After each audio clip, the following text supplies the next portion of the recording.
কেমনে হজ করতে পারি কি আমরা গরিব মানুষ তো আমাকে হজ করার তো তৌফিক আল্লাহ। প্রথম কথাটা ইয়া কানা বুধু ইয়া কানা স্তাই, আমি একমাত্র তোমারে বিশ্বাস করি, তোমার ইবাদত করি, তোমারে ছাড়া কিছু। কুরবানি সবার জন্য, হজ সবার জন্য। হজ, কোরবানি, যাকাত সবার জন্য। আল্লাহ পাক, আল্লাহ পাকের কোনো সাইনবোর্ড নাই, আল্লাহ পাক সবার জন্য। গরিব লোক কিভাবে কোরবানি দিব? যার অর্থ সম্পদ নাই সে কিভাবে গরু জব দিব, ছাগল জব দিব? যার অর্থ সম্পদ নাই সে কিভাবে মক্কায় হজ করতে যাব? কিন্তু কোরআন তো বলতেছে হজ সবার জন্য, কোরবানি সবার জন্য, যাকাত সবার জন্য। তাহলে টাকা পয়সা যদি যাকাত হয়, গরিব লোক কি করে যাকাত দিব? টাকা পয়সা তার তো নাই, কিন্তু যাকাত দেওয়া তো তার জন্য ফরজ। বলেন তো আপনি, আজকাল পীরের দরবারে এগুলো আলোচনা হয়? আল্লাহর হুকুম নামাজ, রোজা, হজ, যাকাত, কোরবানি। টাকা না থাকলে কোরবানি দিতে পারবো? টাকা না থাকলে হজ করতে পারবো? টাকা না থাকলে যাকাত দিতে পারবো? আল্লাহ তো সবার জন্য ফরজ করছে। তাহলে রোজা, তাহলে যাকাত, কোরবানি, হজ, তাহলে কোনো কিছু আছে, এর ভিতরে কোনো সত্যতা আছে? এটা পীরেরাও গবেষণা করে না। পীরেরাও মুরিদ গো শিখায় কোরবানি দিও, হজ কইরো, যাকাত দিও। কয়েকদিন আগে আমি কমুনা ফ্যামিলি সহকারে হজ করতে গেছে, উমরা হজ করতে গেছে পীর সাহেবরা। কিন্তু কোরআন বলতেছে হজ সবার জন্য প্রযোজ্য। যার টাকা নেই সে কিভাবে হজ দেব? আপনি বলেন আমারে, দিতে পারবো? কোরবানি দিতে পারবো? তাহলে এর গভীরতা কি? যাকাত যে জিনিসটা, যাকাতের, আমার বাবা জাহাঙ্গীরের রহমত আমি বলতেছি, যাকাত হইল নিজের ভিতরে যে কুপ্রবৃত্তি গুলো আছে, নিজের ভিতরে যে হিংস্র জানোয়ারগুলি বাস করে, হিংস্র জানোয়ারগুলি বাস করে, আল্লাহকে পাওয়ার জন্য যে বাধা হয়ে দাঁড়ায়, সেই যাকাতগুলি দিতে বলছে আল্লাহ। আর আমি টাকা পয়সা যাকাত দিয়ে দিলাম। আরে ইব্রাহিম নবী তো 100 উট 100 দুম্বা জব দিচ্ছে, আল্লাহ তো কবুল করেনি। আল্লাহ কইছে তোমার প্রিয় জিনিসটা কোরবানি দাও, নাকি? এই কথাগুলি পাই না। আমি জীবনও কোনোদিন অন্যের সমালোচনা করি না, একমাত্র পীরে গো ছাড়া। পীরেরা যদি এই শিক্ষাগুলি না দেয় তাহলে ভক্তরা কি শিখবো?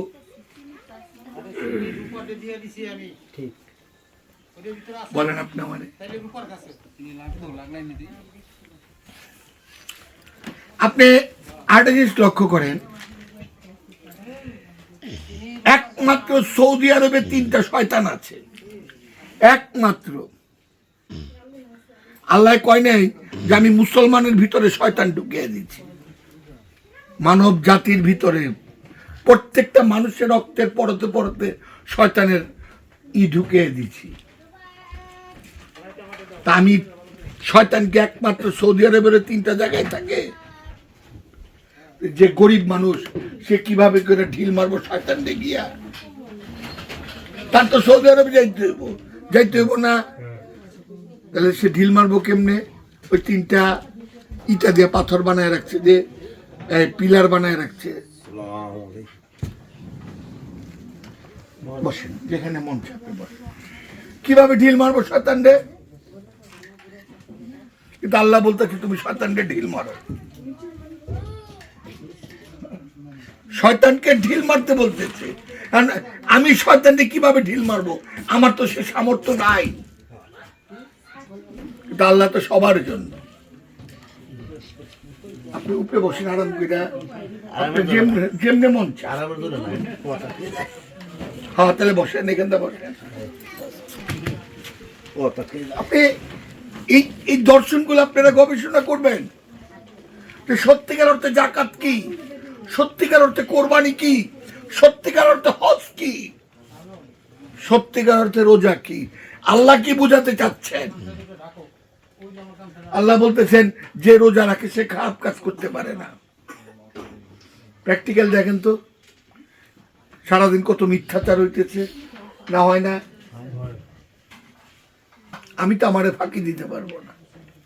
আমি কয়দিন এখানে বেঁচে থাকবো, কয়দিন ফুটানি করব, এক মুহূর্তের বিশ্বাস আমার নাই। কত কিছু নিয়ে আমি ব্যস্ত।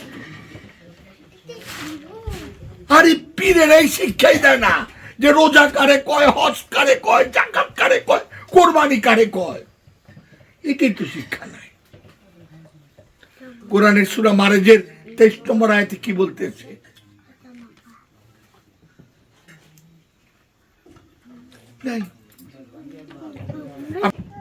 আমি নিজে জিগাই তো দুনিয়ার ধন সম্পদ চাই না আল্লাহরে চাই।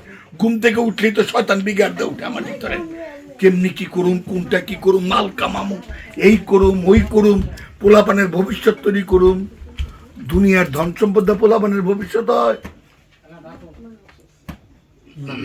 তাহলে ইমাম হোসেন বাবাই কি ছুঁয়ে গেছে, মাল আলী বাবাই কি ছুঁয়ে গেছে, খাতুনে জান্নাত মা ফাতেমা কি ছুঁয়ে গেছে, ইমাম হাসান বাবাই কি ছুঁয়ে গেছে, প্রত্যেকটা মহাপুরুষ কি ছুঁয়ে গেছে, দুনিয়ার সম্পদ ছুঁয়ে গেছে। তাকে মানুষ বুকের ভিতরে শুধু শুধু বাবারে দেখেন কিভাবে মানুষ রাখতেছে। আপনারা তো শুধু শুধু বাবার ভক্ত, তাই বললাম কথাটা। না, আমি এটা বললাম, আমি জানি না, কিন্তু আমি কথাটা বললাম। গবেষণা করেন আপনারা। এই যে একটা দিন যায়, 100 কোটি বছর একটা দিন ফেরত পাবেন না। 100 কোটি বছর একটা দিন ফেরত পাবেন না। এখন কোরআন বলতেছে কুলুবুন মুমিনের লাটসাল্লাহ, মুমিনের কলব আল্লাহর আরশ। কোরআন বলতেছে, এটা আপনি কিভাবে নিবেন? আল্লাহর আরশ বলতেছে, আর ওইটা আল্লাহর ঘর আমরা বানায় লেছি। আর কোরআন বলতেছে মুমিনের কলব হইল আল্লাহর আরশ। আরে কাবা ঘর আমরা বানায় লেছি। এটা হলো মানুষের তৈরি কাবা ঘর, আর ওইটা হলো আল্লাহর কাবা ঘর। কুলুবুন মুমিনের লাটসাল্লাহ, মুমিনের কলব আল্লাহর আরশ।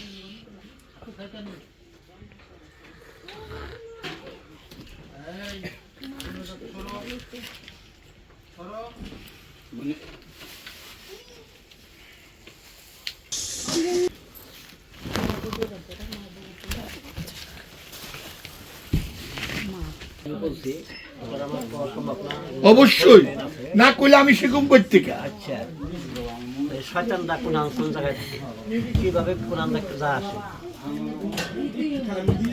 এটা আবার আরেক প্রসঙ্গ বললো ভাইজান।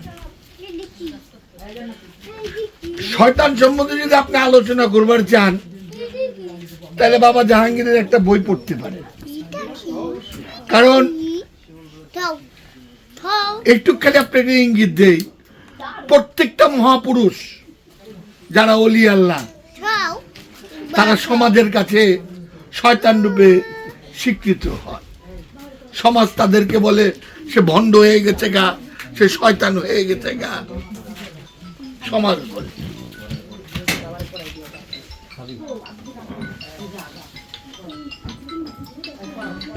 তা আমার জানা নাই, এটা জানলে আমি আপনাকে কয়ে দিতাম।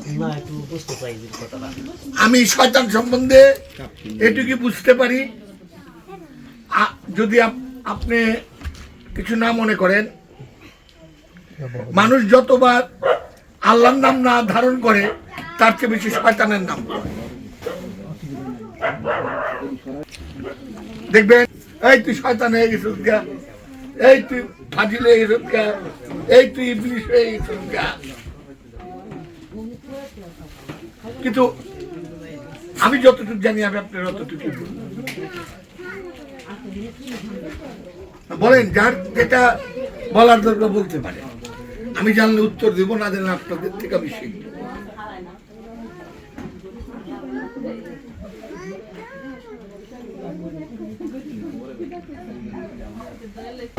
একটা স্থান আছে না, আমি থাকি একটা স্থান আছে না, কোন আমি থাকি কি করে তো তারা একটু বললে তো আমরা বুঝতে পারি, শিখতে পারি। শয়তান কই থাকে এটা আমি জানি না, তবে আমি বুঝতে পারি যে আমি একটা শয়তান।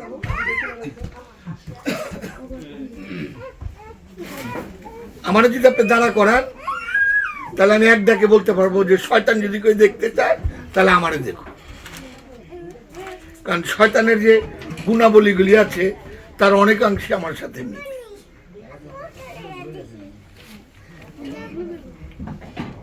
তাইলে আর হলো কেমনে?